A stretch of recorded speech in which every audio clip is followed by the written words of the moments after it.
about my prayer journey. As a follower of Jesus, I try my best to surrender to Him, making sure I don't break the chain of prayer even when it's hard.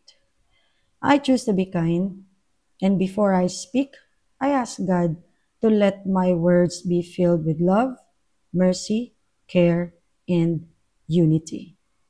One day, something happened that broke my heart. Sobrang saktan ako talaga. And I got so angry, di ko siya na-control. That time, weak ang mga decisions ko. I lost control. And I said hurtful word to someone. That person replied with words even more painful than mine. She told me, "You speak about God, but look at what came out of your mouth." Di ako nakatulog. Grabe. That night, parang I couldn't even say hi to God like I usually do. Kasi bago ko matulog, talagang ano ako sa kanya eh. Talagang, hi agad, hello, ganyan. That night, I felt unworthy. Unworthy to be called His child. I told God, stay away from me. She's right. I cannot follow you. First, I'm a lesbian. Second, I hurt someone. So I failed. Parang ganun yung tingin ko sa sarili ko.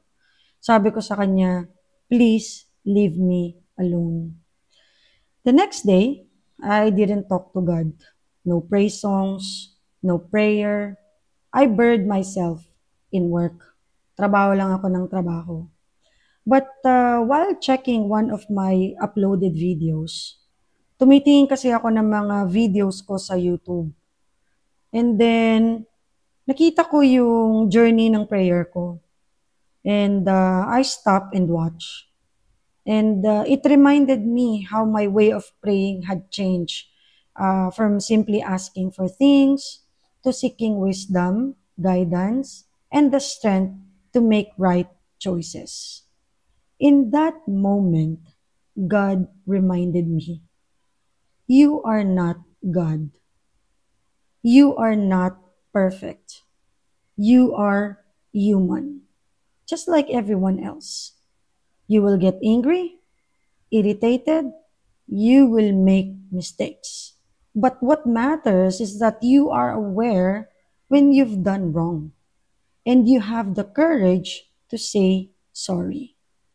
Even if others says you're not worthy, I see your heart. I died for both of you.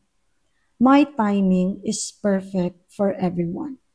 I am a righteous God. And just like that, I was reminded my prayer journey is not about my perfection, but about His grace.